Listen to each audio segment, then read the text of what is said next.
Hola amigas, hola amigos, ¿cómo están? El día de hoy tenemos un video especial para conmemorar el Día Internacional de la Mujer con una de las científicas más interesantes, más fascinantes y que nos haya ayudado a develar un aspecto fundamental detrás de la vida tal como la conocemos el día de hoy.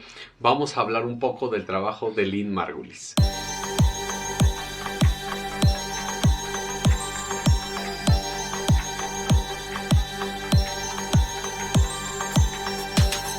Pues muchísima gente no tiene tan presente a Lynn Margulis. A veces cuando hablamos de científicas podemos pensar en Jocelyn Bell, podemos pensar en Marie Curie, podemos pensar en Rosalind Franklin, pero Lynn Margulis no siempre nos llega tanto a la mente. Y de hecho, curiosamente, además, Margulis ni siquiera es su apellido original, por decirlo así, es el apellido de su segundo esposo. Ella originalmente se llamaba Lynn Petra Alexander. Después se va a estudiar a la Universidad de Chicago. Ella dice que salió de la Universidad de Chicago con una visión científica, una visión crítica y un marido. Ella se casó en ese entonces con Carl Sagan. Entró muy jovencita a la universidad, era una chica súper avanzada. Para los 20 años ya se había titulado de la universidad.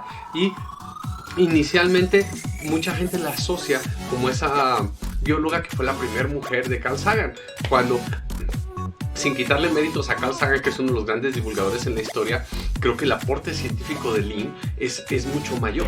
¿Por qué?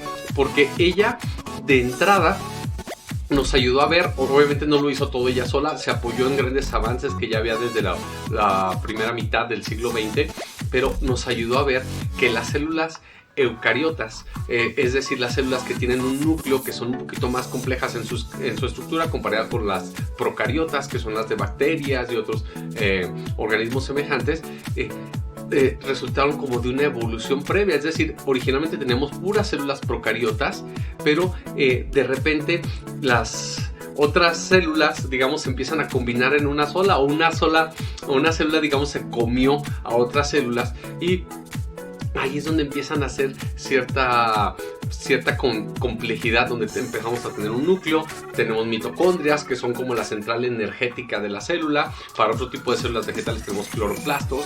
Entonces hay toda una evolución en ese concepto, y se empieza a rastrear y acaba siendo súper aceptado que esto que se conoció como endosimbiosis, que es decir, este vínculo entre lo que era una célula original y otra célula que se le mete y empieza a tener ciertas funciones dentro del ser vivo de esa célula, y la otra la alimenta, entonces van avanzando de manera conjunta, dio lugar a las células eucariotas, que son mucho más complejas y que son la base de la vida superior, así como la conocemos ahora. Los seres humanos, los mamíferos, todo el reino animal, somos seres eucariontes, que tenemos células eucariotas.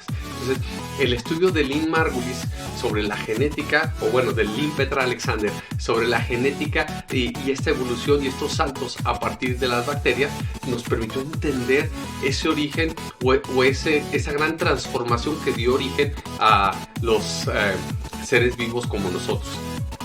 Pero la cosa no solo quedó ahí. Cuando Lynn llegó a trabajar, pues ya estaba más que consolidada la teoría de la evolución a partir de Charles Darwin. Pero algo importante que debemos de destacar es que en la época de Darwin no se sabía nada de genética. Los aportes para entender cómo el ADN con su información, cómo los cromosomas traen los genes que nos ayudan a transmitir ciertas características, es algo mucho más reciente. Y Lynn Margulis dedicó muchísimo trabajo. Hay quien lo malinterpreta como que quería combatir ideas de Darwin. Esto no es cierto. Lynn Margulis llevó las ideas de Darwin mucho más allá. Ayudó a articular los aportes de Darwin con cosas que no existían en su tiempo, que no se conocían en su tiempo, y que era imposible que Don Charles las hubiera podido integrar a sus aportes. Entonces, Lynn Margulis lo que hizo fue tomar las bases de la evolución de Darwin y articularlas con las genéticas para llevarlas a hacer algo mucho más poderoso. Y aquí podría seguirme horas y horas hablando de los aportes de Lynn Petra Alexander o Lynn Margulis, pero pues el tiempo solo lo tenemos que cerrar acá. Simplemente dejarles aquí la reflexión de cómo a veces el aparador de alguien muy famoso que salía en la tele, Carl Sagan, que fue su primer esposo, puede opacar a una mujer científica que hizo mucho más por nuestra comprensión de la vida, que los mismos aportes de su primer esposo respecto al cosmos.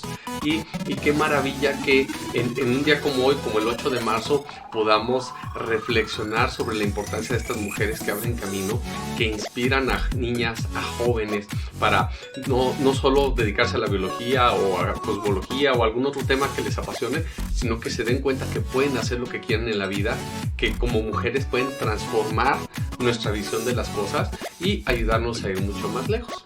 Y justo este año se van a cumplir 10 años de la pérdida de Lynn Margulis. Ella falleció en noviembre de 2011 después de que le dio un derrame cerebral, pero curiosamente ella todavía hasta sus últimos días estuvo trabajando en su laboratorio. De hecho, el derrame le ocurrió mientras trabajaba en su laboratorio. Entonces era una mujer que no solo quería aprender, no solo quería investigar, no solo tenía esa visión crítica, sino que amaba profundamente lo que hacía, disfrutaba mucho ser científica y fue así que lo llevó hasta el último de sus días. Ojalá les haya gustado la historia de esta gran mujer, ojalá que inspire a muchas más personas a acercarse a la ciencia, a motivarse y a darse cuenta que cualquier persona, sobre todo las mujeres que son tan, no sé, a mí se me hacen maravillosas, estructuradas, organizadas, que a veces nos superan en muchas cosas a los hombres en eso, pues podemos tener que aprovecharlas mucho más, porque nunca sabemos las revoluciones que nos pueden ayudar a descubrir, como fue con la endosimbiosis que nos dio Petra Alexander, Lynn Margulis más recientemente. Ojalá les haya gustado, déjenme sus comentarios, déjenme sugerencias para siguientes videos y nos seguiremos viendo el próximo fin de semana con algunos experimentos de ciencia en casa con Papá Pato.